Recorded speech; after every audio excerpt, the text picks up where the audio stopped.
السلام علیکم ورحمۃ اللہ وبرکاتہ۔ بسم اللہ الرحمن الرحیم۔ الحمدللہ، ہم صحابیات کی زندگی کو دیکھ رہے ہیں۔ آج ہم دیکھیں گے سیدہ خولہ بنت ثعلبہ رضی اللہ عنہا۔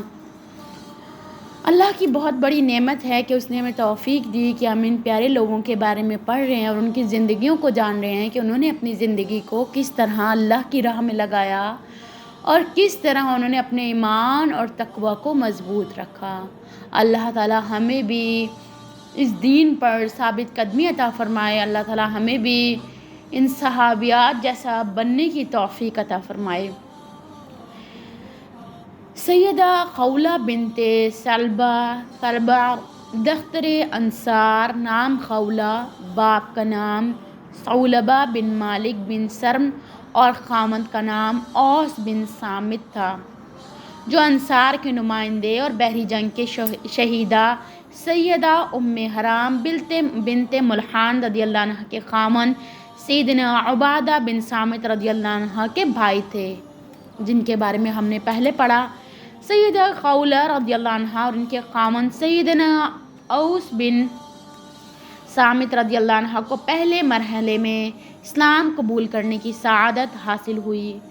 دونوں نے سیدنا مصعب بن عمیر رضی اللہ عنہ کے ذریعے سے اسلام قبول کیا، جو اہل مدینہ کی طرف سے رسول اللہ صلی اللہ علیہ وسلم کے سفیر بن کر تشریف لائے تھے۔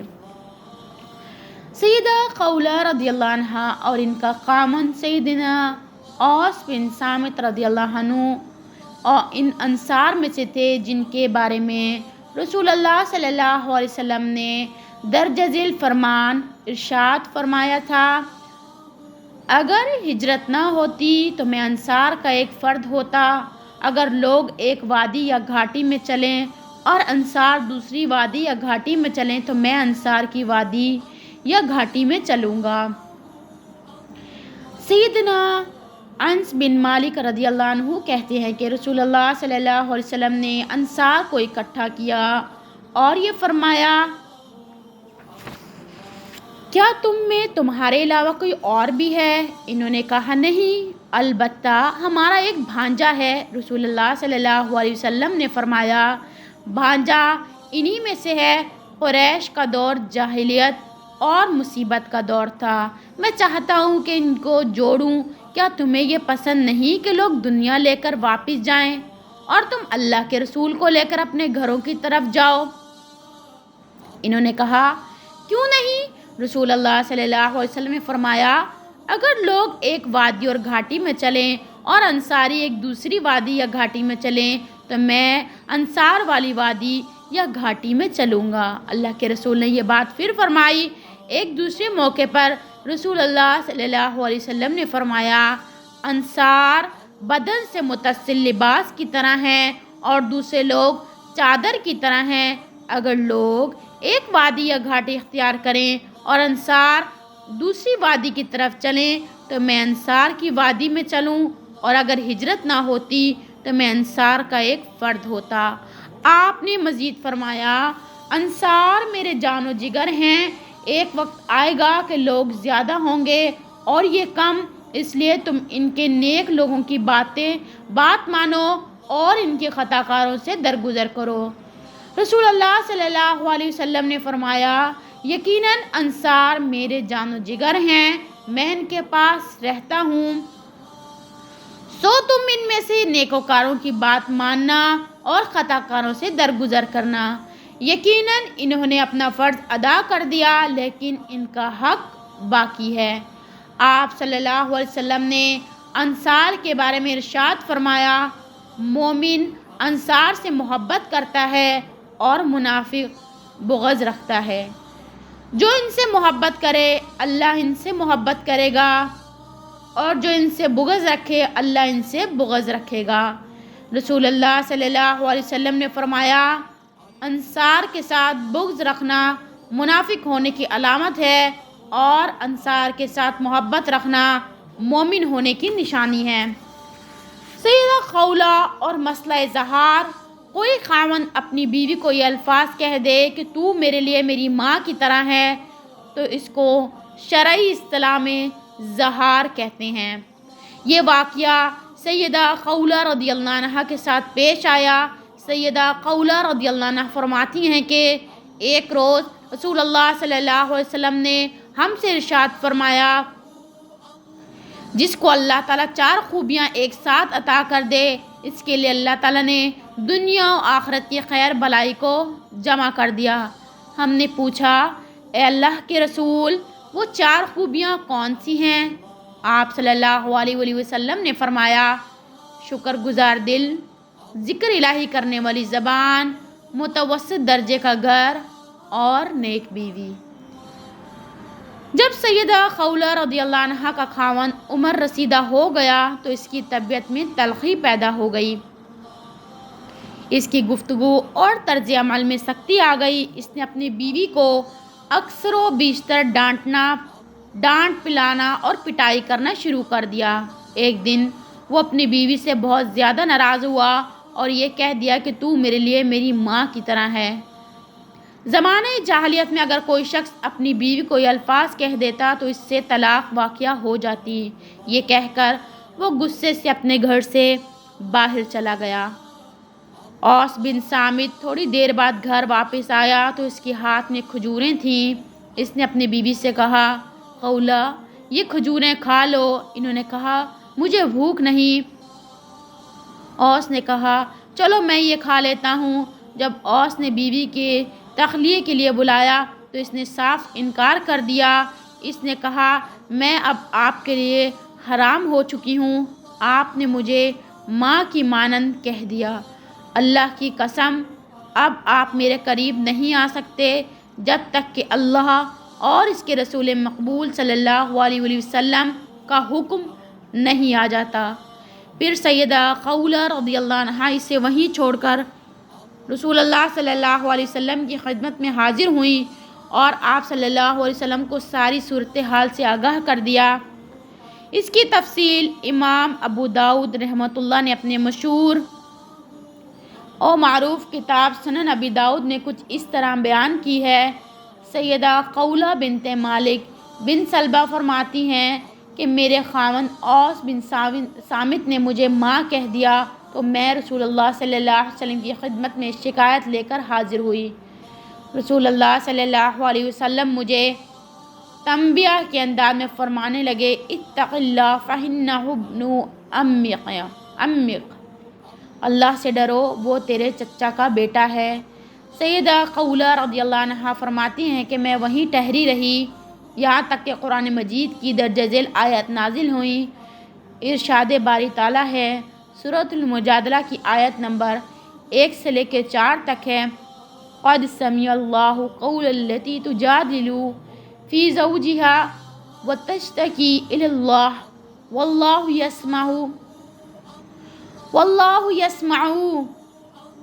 تحاورکما ان اللہ سمیع بصیر الذین یظہرون منکم من نسائہم ما ہن امہاتہم ان امہاتہم الی اللہ الا ولدنہم وانہم لیقولون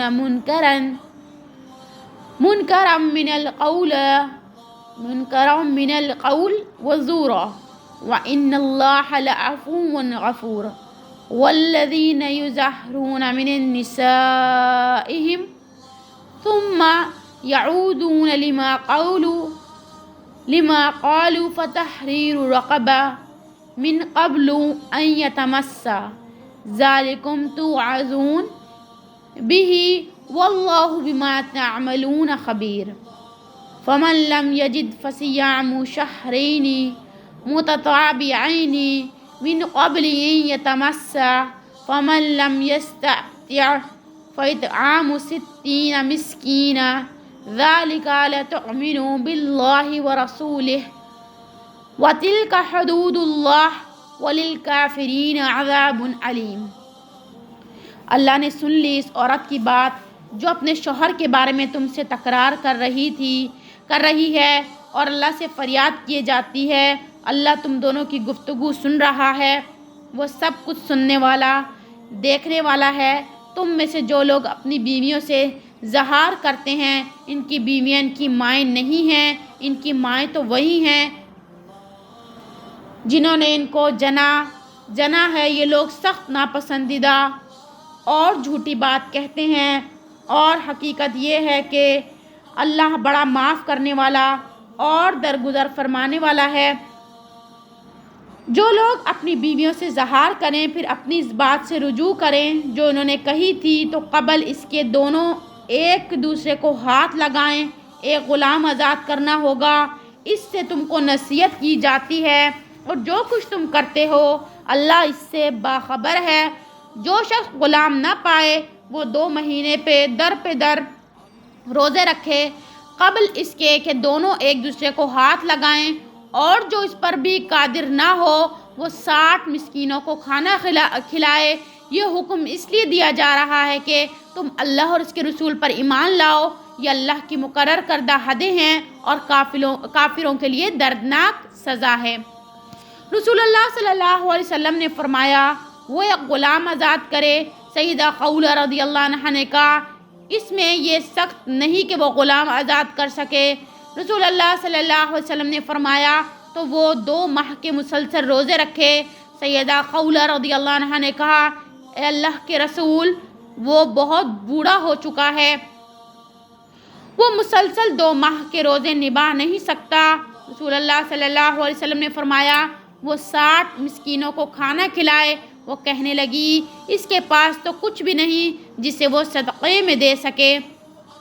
سیدہ خولہ بیان کرتی ہیں کہ اسی دوران میں رسول اللہ صلی اللہ علیہ وسلم کی خدمت میں کھجوروں کا ایک ٹوکرا لایا گیا۔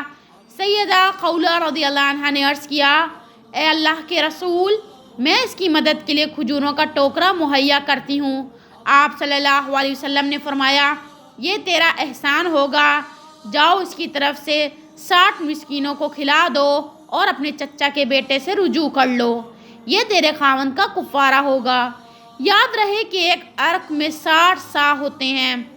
امام ابو داؤد رحمۃ اللہ کہتے ہیں کہ سیدہ خولہ رضی اللہ عنہا نے اپنے خاوند اوس بن صامت کی طرف سے اس مشورے کیے بغیر کفارہ ادا کیا، اور اوس بن صامت رضی اللہ عنہ سیدنا عبادہ بن صامت رضی اللہ عنہ کے بھائی تھے۔ پاک ہے اللہ جو سننے اور دیکھنے والا ہے۔ اس داستان کی پہلی گواہ ام المومنین سیدہ عائشہ صدیقہ رضی اللہ عنہا ہیں۔ فرماتی ہیں کہ بابرکت ہے وہ ذات جس کی سماعت پر ہر چیز پر حاوی ہے۔ میں خولہ بنت سلبہ رضی اللہ عنہا کی بات سن رہی تھی، بات کا کچھ حصہ مجھے سے مخفی رہا۔ وہ رسول اللہ صلی اللہ علیہ وسلم سے اپنے خاوند کا شکوہ کر رہی تھی۔ وہ یہ کہہ رہی تھی کہ اے اللہ کے رسول اس نے میری جوانی کو کھا لیا، میں نے اس کی اولاد کو جنم دیا۔ جب میں عمر رسیدہ ہو گئی، اولاد ہونا بند ہو گئی، تو میرے خاوند نے مجھے یہ کہہ دیا کہ تم میرے لیے ماں کی مانند ہو۔ میں آپ کی خدمت میں شکایت لے کر حاضر ہوئی ہوں، آخر میرا قصور کیا ہے؟ سیدہ عائشہ صدیقہ رضی اللہ عنہا بیان کرتی ہیں کہ خولہ یہ شکایت پیش کرنے کے بعد بیٹھی رہیں یہاں تک کہ جبرائیل علیہ السلام یہ آیات لے کر نازل ہوئے قد سمع اللہ قول التی تجادلک فی زوجہا وتشتکی الی اللہ واللہ یسمع تحاورکما ان اللہ سمیع بصیر۔ سورہ مجادلہ کی آیت نمبر 1 ہے۔ اللہ نے سن لی اس عورت کی بات جو اپنے شوہر کے بارے میں تم سے تکرار کر رہی ہے اور اللہ سے فریاد کی جاتی ہے۔ اللہ تم دونوں کی گفتگو سن رہا ہے، وہ سب کچھ سننے اور دیکھنے والا ہے۔ امام احمد نے سیدہ خولہ رضی اللہ عنہا کے بارے میں روایت کیا، وہ فرماتی ہیں کہ اللہ کی قسم میرے اور اوس بن صامت کے بارے میں اللہ تعالیٰ نے سورۃ المجادلہ کی ابتدائی آیات نازل کی۔ سیدہ خولہ رضی اللہ عنہا بیان کرتی ہیں کہ میں اوس بن صامت کے حبالہ عقد میں تھی، وہ عمر رسیدہ ہو گیا تو اس کی طبیعت میں تلخی و ترشی آ گئی، بات بات پر وہ مجھے ڈانٹ پلانے لگا۔ ایک دن وہ میرے پاس آیا، میں نے اس کے مطالبے کو مسترد کر دیا تو وہ ناراض ہو گیا۔ اس نے غصے میں آ کر مجھے کہہ دیا کہ تو میرے لیے ماں کی طرح ہے۔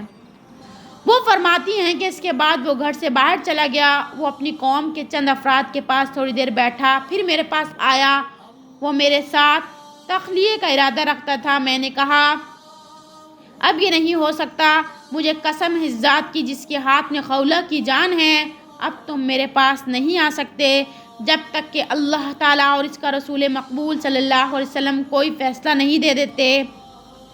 اس نے میری طرف قدم بڑھایا، میں نے اسے دھکیل دیا، پھر میں اپنی سہیلی کے پاس گئی، اس سے چادر مستعار لی اور رسول اللہ صلی اللہ علیہ وسلم کی خدمت میں پہنچ گئی اور آپ کے سامنے بیٹھ کر اپنے ساتھ پیش آنے والی صورتحال سے آپ کو آگاہ کیا۔ میں اپنے خاوند کی ترس رویے کا آپ سے شکوہ کر رہی تھی۔ رسول اللہ صلی اللہ علیہ وسلم نے فرمایا، شکایت سن کر کہا، اے خولہ، تیرے چچا کا بیٹا بہت بوڑھا ہو چکا ہے، اس کے بارے میں اللہ سے ڈرو۔ اس نے کہا، اے اللہ کے رسول، میں اس وقت تک یہاں سے نہیں جاؤں گی جب تک میرے بارے میں قرآن نازل نہیں ہو جاتا۔ اس کے بعد رسول اللہ صلی اللہ علیہ وسلم پر غنودگی طاری ہو گئی۔ جب یہ حالت بدلی تو آپ کے چہرے پر خوشی کے آثار نمایاں ہوئے۔ آپ نے مجھے فرمایا، اے خولہ، اللہ تعالیٰ نے تیرے اور تیرے خاوند کے بارے میں آیات نازل کی ہیں، اور پھر آپ نے مندرجہ ذیل آیات کی تلاوت کی۔ جیسا کہ میں نے آپ لوگوں کو پہلے بھی بتایا، سورۃ المجادلہ کی آیت نمبر 1 سے لے کر 4 تک، اس کا ترجمہ میں نے آپ کو پہلے بھی بتایا، اور پھر دوبارہ انہوں نے اس ترجمے کو پڑھا اور آیات کو پڑھا۔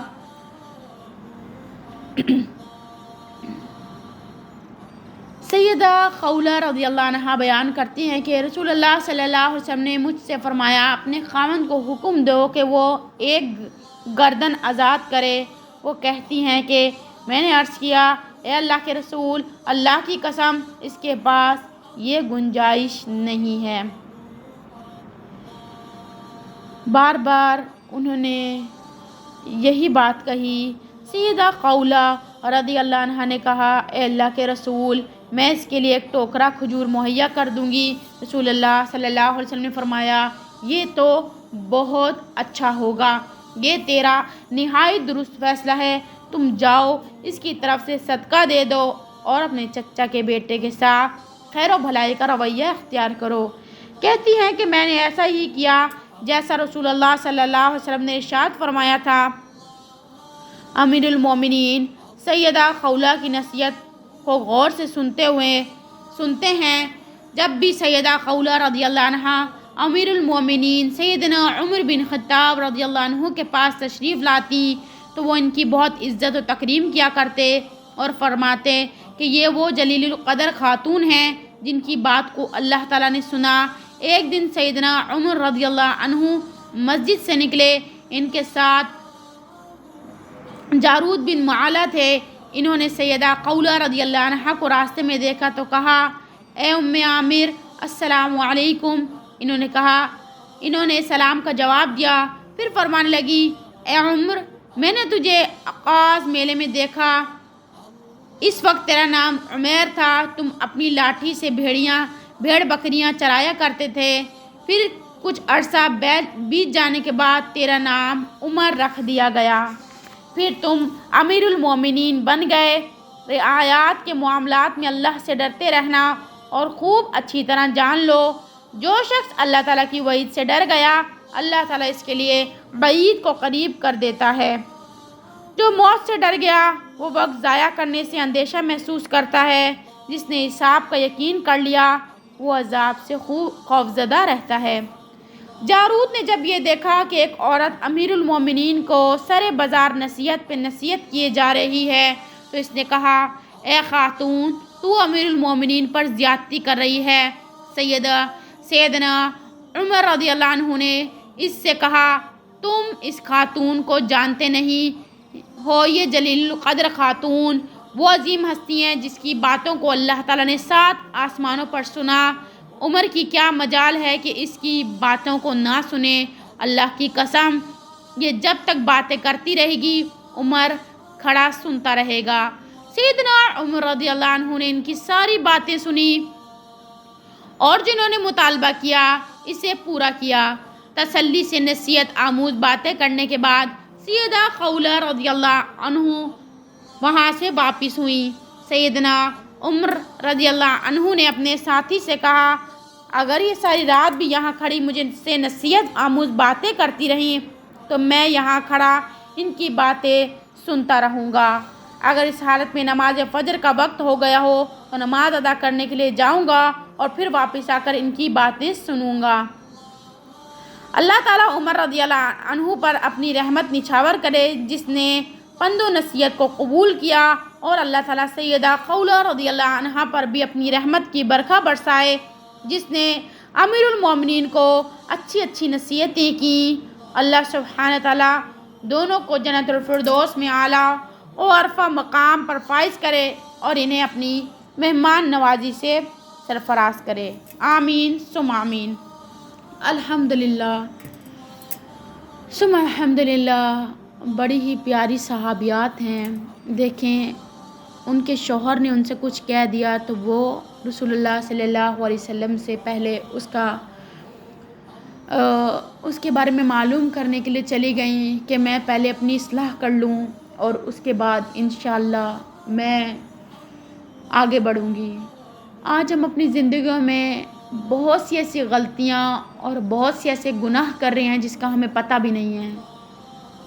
ہمیں بھی چاہیے کہ ہم ہر چھوٹی چھوٹی بات پر اپنی اصلاح کریں، اپنے آپ کو ٹٹولیں، اپنے آپ کا محاسبہ کریں کہ ہم کہاں کہاں غلط ہیں اور کہاں کہاں غلطی کر رہے ہیں، کہاں کہاں ہمیں اپنی اصلاح کی ضرورت ہے۔ ضرور ہمیں کوشش کرتے رہنا چاہیے، چاہے بات چھوٹی ہو یا چاہے بات بڑی ہو، لیکن اصلاح کرتے رہنا چاہیے۔ دیکھیں، یہ صحابیات کوئی بھی مسئلہ ہوتا اللہ کے رسول پیارے محبوب محمد صلی اللہ علیہ وسلم کے پاس آتی اور مسئلہ پوچھتی۔ آج ہمارے ارد گرد بھی کچھ عالم علماء کرام لوگ ہیں جو عقیدہ درست رکھتے ہیں۔ ہمیں چاہیے کہ جب ہمارے پاس کوئی سوال یا کوئی کسی کشمکش کا ہم شکار ہو جائیں تو اپنے سوالوں کا جواب وہاں سے ضرور تلاش کریں۔ کوشش کرنی چاہیے انسان کو اور اپنی اصلاح کرتے رہنا چاہیے۔ اللہ تعالیٰ ہمیں اپنی اصلاح کرنے کی توفیق عطا فرمائے۔ اللہ تعالیٰ ہم سب سے راضی ہو اور اللہ تعالیٰ ہمیں اس پر عمل کرنے کی بھی توفیق عطا فرمائے۔ انشاءاللہ ہم باقی صحابیات کو بھی دیکھیں گے، انہوں نے اپنی زندگیوں کو کیسے گزارا۔ اللہ تعالیٰ ہمیں بھی توفیق عطا فرمائے کہ ہم ان کی زندگیوں سے کچھ سبق لے سکیں، کچھ سیکھ سکیں۔ میری آپ لوگوں سے گزارش ہے، آپ خود بھی سنیں اور اپنے گھر والوں کو، اپنے پیاروں کو، اپنی بہنوں کو، اپنی ماؤں کو، اپنی بیٹیوں کو بھی دعوت دیں اس کے سننے کی۔ اور جو بہنیں سنتی ہیں وہ اپنی دوستوں کو بتائیں۔ آپ کو گھر بیٹھے اتنی پیاری اور اتنی بڑی نعمت ملی ہے کہ آپ جن صحابیات کے نام بھی نہیں جانتے تھے ان کی زندگیوں کے بارے میں آپ کو پتہ چل رہا ہے، تو اللہ کا شکر ادا کریں۔ اللہ نے جس کو یہ توفیق عطا فرمائی ہے، جو یہ سنتا ہے، اللہ تعالیٰ ہمیں بھی توفیق عطا فرمائے۔ اللہ تعالیٰ ہم سب سے راضی ہو جائے۔ اللہ تعالیٰ جس طرح ان سے راضی ہو گیا ہم سے بھی راضی ہو جائے۔ اللہ تعالیٰ ہمیں نیک اعمال کرنے کی توفیق عطا فرمائے۔ جزاکم اللہ خیرا کثیرا۔ سبحانک اللہم و بحمدک، اشہد ان لا الہ الا انت، استغفرک و اتوب الیک۔ السلام علیکم ورحمۃ اللہ وبرکاتہ۔